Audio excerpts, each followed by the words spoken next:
Good afternoon, everyone. This is Michael with the ALG Education Team. Welcome to this afternoon's final workshop, Backing Small Business Against Big Government. So it is my pleasure to welcome our special guest presenter, Mr. Zane Kerby. He's the President and CEO of ASTA. Welcome to you, Zane. Thank you for sharing your time with us today. Before I hand things over, actually, I did want to mention that this workshop is being recorded, and we'll make this on-demand recording available to you later on. Also, if you've got any questions, we may have a few questions a little bit later on after the workshop, so we can address those. So you can submit them via the question panel on the lower left side of your screen.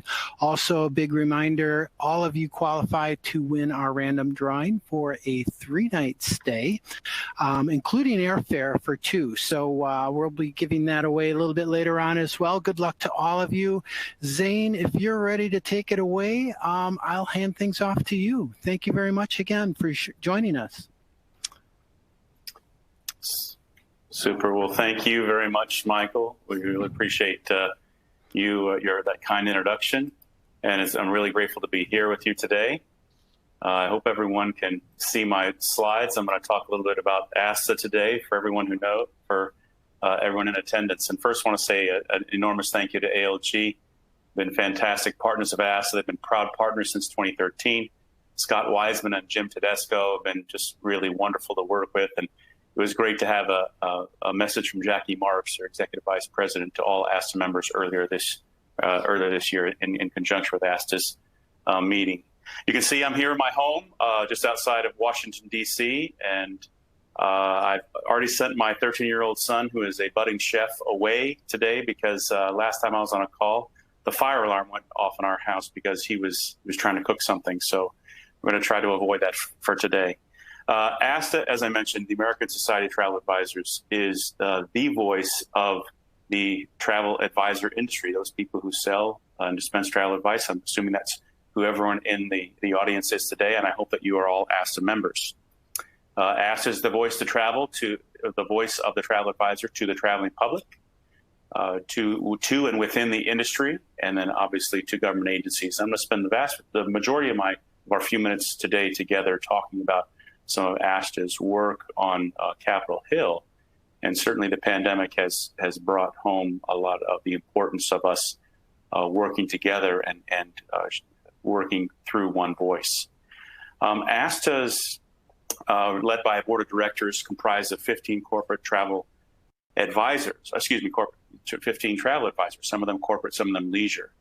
But the reason that that's important is because we are the nerve center for everything that affects the business, and we respond to the pains that you have as travel advisors. Some other organizations you may belong to or are part of have a different board of directors, and they might have a different mission. But our mission is to promote your good work and to defend you at all levels of government. So before I talk for a minute about how we do that with government, I do want to talk about the sort of inter-industry advocacy work that ASTA has done. Hope everyone can see my slides here. Earlier this year, as a pandemic struck and as governments decided to close borders around the world, it became very clear that if you didn't get home quickly, you weren't going to get home. And then as things progressed further, one of the real challenges was that people who had travel on the books and consumers who had travel on the books who were no longer able to go to Spain or Morocco or Australia or wherever else they had planned to go, they got itchy. They weren't sure if the airlines were going to give them their money back. So they decided to dispute the charge with their credit card company. Well, the challenge with that is if you were the agent of record that booked the ticket for them, you were legally liable to the airline for the cost of that ticket. And even if the consumer had gotten a full refund from the credit card company, so we're caught in a terrible pickle of being liable for, but unable to do anything about these airline chargebacks.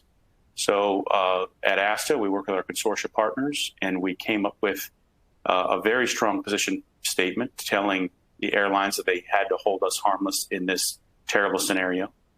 And we had very pointed and heated discussions with 3 of the 4 major airlines headquartered in the United States. And it didn't really become a problem until actually a lot of foreign carriers started marking these consumer chargebacks as fraud. And that's what triggers ARC to go ahead and hit you with a debit memo and make you responsible, reach into your pocket and just pull the money out, which obviously we found untenable at ASTA.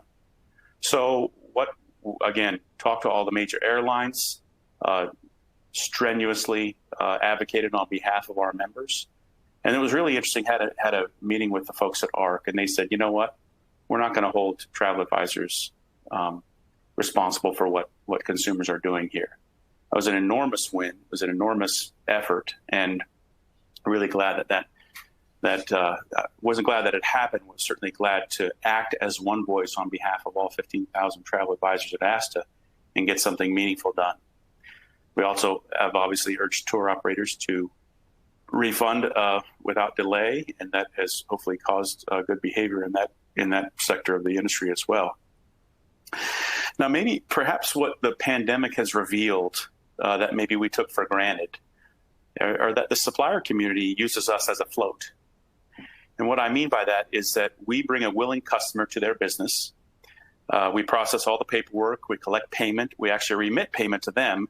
Then we wait patiently for several weeks or months, or even in this case, years, in order to get paid.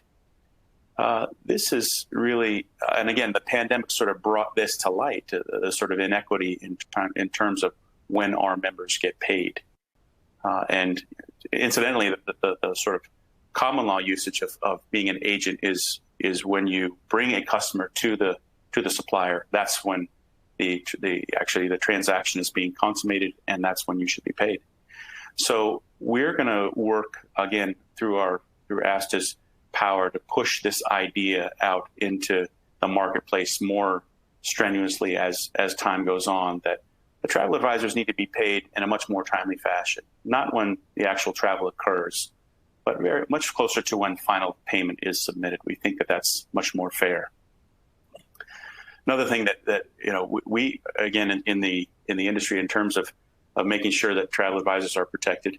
Many of you have contracts with GDSs. Certainly, some of our larger members do, and they were caught in a pickle because they had a threshold that they had to meet in terms of sales. And so when we pushed on the GDSs again earlier this year to help them understand that we weren't responsible for this pandemic or the subsequent government actions that were taken in order to tamp down the spread of the virus and or the collapse in travel. So we pushed hard for the GDSs to relax those segment fee requirements. And for all intents and purposes, no public statements have been made by the GDSs.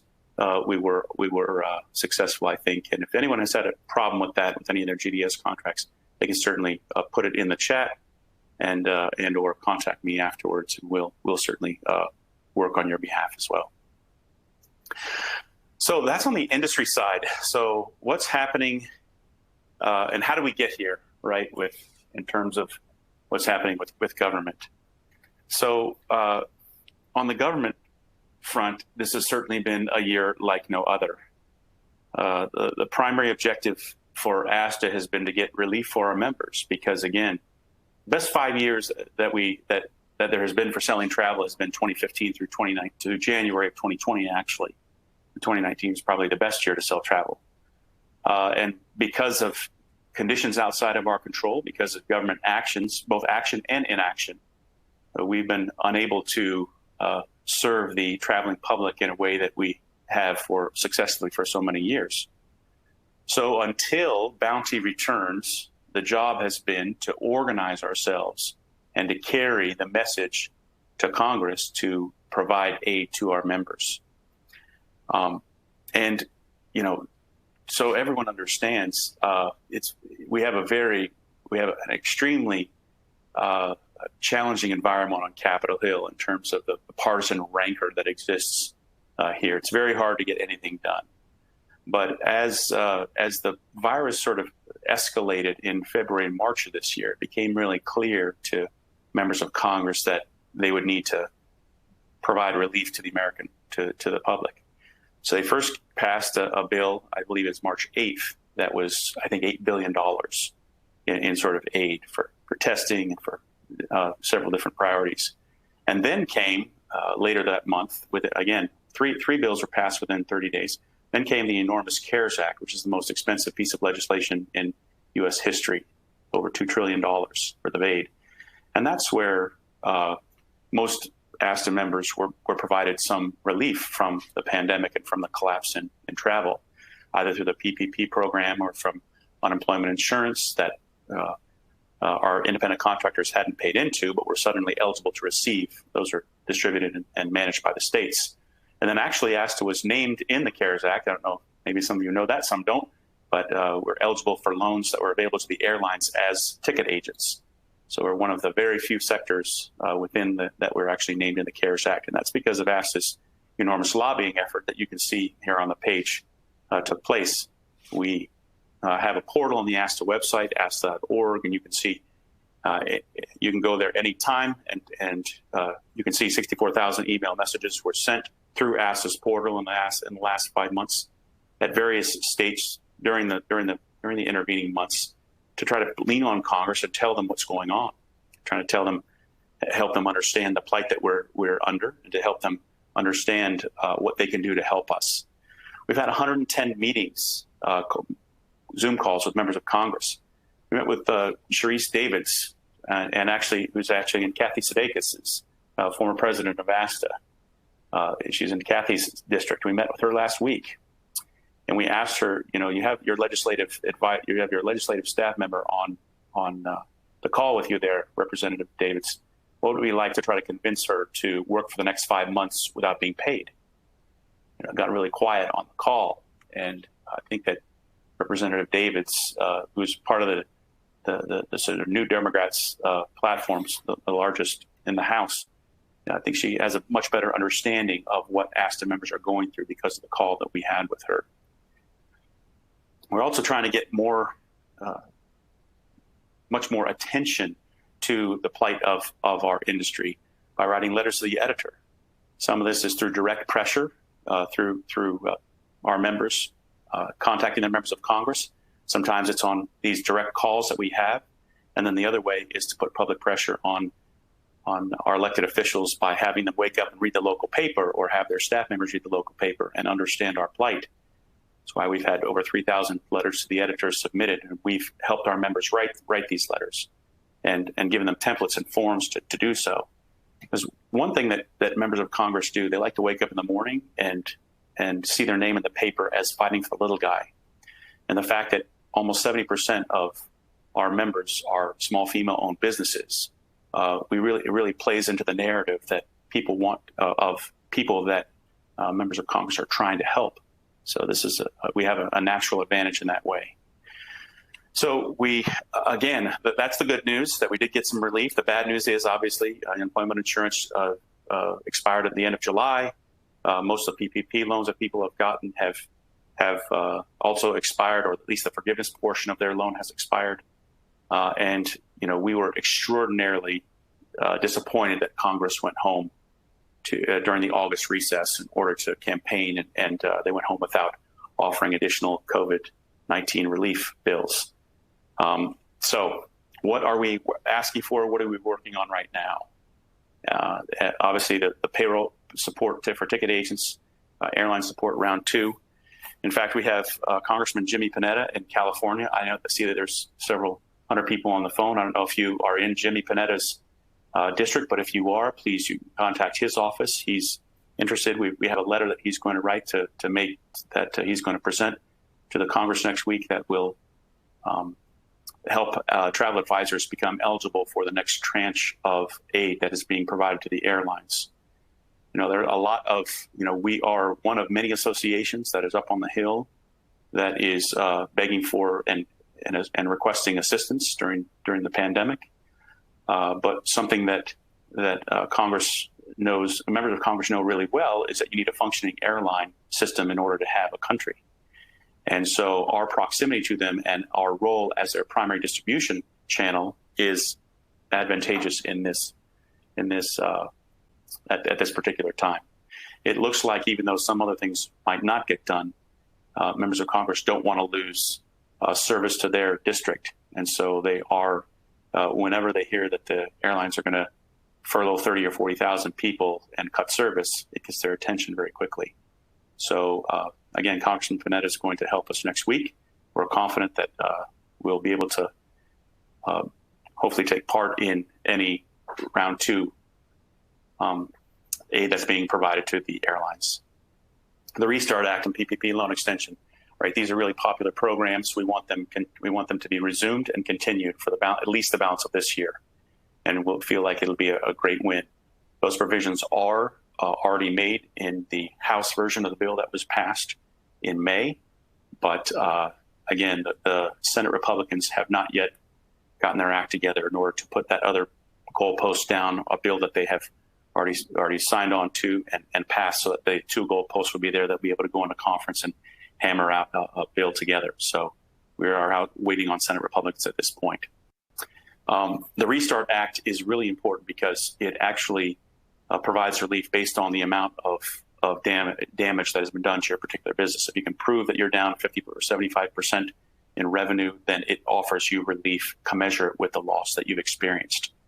And when the Restart bill was proposed by the senators in Ohio and in Colorado, Republican and Democrats, bipartisan piece of legislation. And because of ASTA's efforts over the last 90 days, there are 53 senators that have now signed on to the Restart Act. It's a really great program, and we're very excited for it to be put into law. Unemployment benefits, for some of ASTA's independent contractor members, that would be another more lifeblood to our members of our organization. The travel tax credit you see here is an idea that's been bubbling up. It's certainly in proposed legislation, and that would just mean that anyone that took a trip this year and spent more than $1,000 this year would actually be able to reduce that amount on their taxes. So again, this one's more to stimulate demand. We are pro-travel. We are pro-travel advisor. So anything that helps get things back to normal is we're certainly in favor of. So the path forward, right? We're at a stalemate right now. Again, the Senate is just intransigent at this point. They have not put forward a bill that at least 51 of the 53 senators in the Republican majority will support. In fact, there's a number of senators that are unlikely to support any bill. We are working with the Chief of Staff Meadows and Secretary Mnuchin and House Democrats in order to, so the administration and House Democrats to see what else can be done and what's likely to happen. So with that, we haven't ruled out the fact that there could be a deal done sometime in October, although Justice Ginsburg's passing has certainly complicated efforts in order to get things done on a relief bill, because there's a brand new fight in Congress, particularly amongst the Senate, who will confirm the new Supreme Court justice. So that we've been pushed a little bit to the back burner. But it's possible that Congress finger points for the next several weeks and they go home to campaign prior to the election in November. The best chance for that to happen is there are a couple things that could happen. I saw the market was down another several hundred points this week. Media pressure, if there's widespread hunger or evictions or those types of things, that certainly grabs the congressional attention, as does the Dow Jones Industrial Average for reasons kind of unexplained or unknown. So if things take a turn for the worse in the economy and bad economic news comes out, that could spur them to action, as could more letters to the editor from our members. They see more suffering, they're more likely to act. But if they don't, then again, I'm trying to just handicap things for you here. And again, ASTA is a bipartisan organization. We give nearly equally to both Republicans and Democrats. We find champions who are champions of travel and who are interested in helping our business owners on any particular issue. But just to get people prepared for what may come if something isn't done prior to the election, it will depend on what happens in the election as to what kind of aid we can expect after the election. And should President Trump gain re-election and the Senate Republicans win, a bill will look a lot different than if any bill that passes both the House and the Senate and is signed into law will look a little different than if there is a President Joe Biden and a Democratic Senate and or House. If there's a sort of bifurcated win and President Trump wins and the Democrats retake the Senate, there probably won't be anything. Nothing will pass until after January 3rd, when the new Congress has been seated and sworn in, and the president has been resworn into office after that. There's a lot sort of burling up, but if there is a blue wave sweep, as there is some prediction of that, then we can probably expect something to happen, not until February though of next year, and you could probably see something that will pass that will look a lot like the HEROES Act that the House Democrats passed in May of 2000 of this year for roughly $3.2 trillion. So there is an absolute ton of things going on. Wanted to give everyone kind of a quick understanding as to what ASTA's priorities are and kind of some of the things that may happen in the coming weeks and days and months. We certainly aren't sitting still. The CDC has sort of shown its anti-cruise bias, and some of you may have seen this, that one of their executives that's working in the CDC gave an interview to Skift to an industry publication a few weeks ago, and said and sort of excoriated the cruise lines for selling cruises that they hope to take next year. And it betrayed an anti-cruise bias, which we find completely unacceptable. We submitted our comments to the RFI, and we actually to the CDC's RFI that were due this past Monday. And I know we encouraged many of our ASTA members last week to do the same thing. We are also working hard with the Treasury Department to make sure that the maximum amount of relief is available to ASTA members, and that they have the maximum amount of flexibility with the relief given. We've been given verbal assurances that they are. You'll see kind of what's on the slide, that there's a PPP safe harbor, which would allow for businesses to forego rehiring and still have the maximum amount available to them to be forgiven. We know it doesn't make sense for many business travel advisor owners to hire people right now when demand is suppressed and low, and have to pay them, and then have to lay them off again once the PPP loans run out. So we're working all these trap lines on behalf of our members to again try to ensure our survival, and that we will make it to the other side of this so that we can thrive. I know there's just a few moments left here. Just want to make one thing, put one thing on your calendar. Everywhere I go, I talk to travel advisors every single day, almost sometimes 6 and 7 days a week, and love our industry. And every time I talk, I know things are really, really very tough out there right now, and we're doing everything we can to fight on your behalf. But what really is helpful is when people say, "Hey, Zane, what can I do to help?" I'm always astounded by that question and humbled by it. Obviously, membership dues are the lifeblood of our organization. So I urge anyone who is not a member to join ASTA and to add your voice to ours. Please go to the ASTA website as well. That's where you can, if you go to www.asta.org/advocacy, it's very easy, very simple for you to contact your member of Congress and take up the issues that we've identified that we're fighting for, that are most important right now. There's Thomas Jefferson said it this way, and he said it better than I can. He said, "We in America don't have a government by the majority. We have a government by the majority who participate."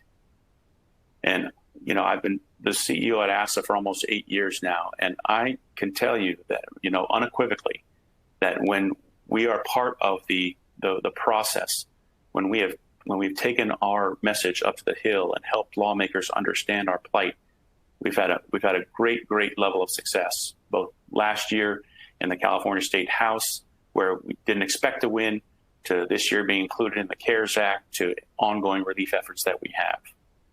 I want to thank you for your time. I'm happy to take a few questions for the last last few minutes that we have. And just know that we're going to keep fighting for you with every resource we have available. Thank you very much. All right. Well, thanks so much, Zane. I think I speak for all of us here that we appreciate ASTA and all they're doing to be an advocate for the travel advisors. And, during our keynote for this Ascend event that we have, one of the success factors at an agency level was really to act decisively and act quickly to succeed. And is there anything a travel advisor can do to support ASTA to move things along faster? I know you had mentioned to join ASTA at the very end, but is there anything that they can do to kind of help you move things along with all of these programs that are here to assist them? Yeah, there are a couple things. First, we're having an advocacy day on September 30th. You can see this on the slides here. And, it's not an all-day event, but if you want to we're going to have different people giving presentations throughout the day to talk about not only ASTA's priorities, but some of our wins and then some of the road ahead. So the other thing you can do is, ASTA PAC is, if you want to donate to ASTA PAC, these are funds that we can take and then bundle and take up to the Hill and use that money to get to talk to lawmakers. Most of the time, it's kind of, it's just the way it works. If you make a $5,000 or $10,000 donation to a sitting member of Congress, then you get 10 or 15 minutes of their time. And that's just kind of the way that it works. So if people can donate to ASTAPAC, that's really important. I see this. I love this question here. Why is it so hard to get help, especially when the travel industry has been hit the hardest and been devastated? That is a great question, and it deserves an answer. And I'll tell you why it is. Imagine if you had 1,000 children and they couldn't swim and they all jumped into the pool at the same time and were drowning and were screaming for help. That's what the members of Congress are going through right now. They're being hit from every side for help at every quarter. That's why, again, our proximity to the airline industry and our role as their chief distribution channel is so important, because with everyone screaming at the same time, there are a few voices and a few things that people intuitively understand, and understanding that the country needs an airline system in order to function properly, both for mail and getting people back and forth and medicines and everything else. That bodes well for us. But again, otherwise, we're just one of the thousands that are screaming. It's a frustrating process. And the other thing is, Congress is not built to move quickly. It's built to move slow, and that's so that the framers were concerned that a majority would come into power and they would be able to wield that power and whipsaw the country. So they deliberately built it to be a slow and deliberative process, and so it's not built to handle pandemics like it is like we're facing right now. So that's why the work that ASTA is doing is so important. That's why the voice that we have on behalf of your business is also extremely important. Thank you, Zane. And then we've had a few questions come in about the travel tax credit. Can you speak to that a little bit more? Explain the benefit it has to a travel advisor, and maybe a little bit more about the program? Sure. The travel tax credit, maybe I didn't do a great job explaining it, but it would put into law it put into law the fact that if anyone takes a trip this year, that they would be eligible to deduct a certain amount from their taxes afterwards. So it's more of a stimulus for travel rather than something that travel advisors per se can take advantage of. We're hopeful that in the next tranche of help and or the next bills that get passed, travel advisors will be able to take advantage of the extended PPP, unemployment insurance, or aid that's provided to the airlines. Again, that was the letter that I referenced that Congressman Panetta is going to submit next week. Okay, well, we're already at the bottom of the hour, and I just want to send a big thank you to you, Zane, where you're getting lots of compliments on the delivery of your presentation today. So a lot of gratitude coming your way. I didn't want to leave this workshop without giving you the last word. So is there anything you wanted to wrap things up with? Just an enormous thank you to ALG for their support, and an enormous thank you to all ASTA members. If you're not a member, please join. And again, can't say enough. If we, I think it was Benjamin Franklin said, we have got to hang together because we're certainly going to hang individually. So ASTA is your voice on the Hill. Please come and join us and make that voice stronger. Thank you. Thanks, Mike. Thanks so much for that, Zane, and thank you to everybody who joined us today. The workshops are next, or I'm sorry, not the workshops. The supplier showcases are next, so be sure to check those out. You've got an hour and a half for that, and we're going to wrap up the first major day of Ascend. So thanks, everybody. Have a great rest of your day and a great rest of your week. Take care, everyone. Thanks, everyone.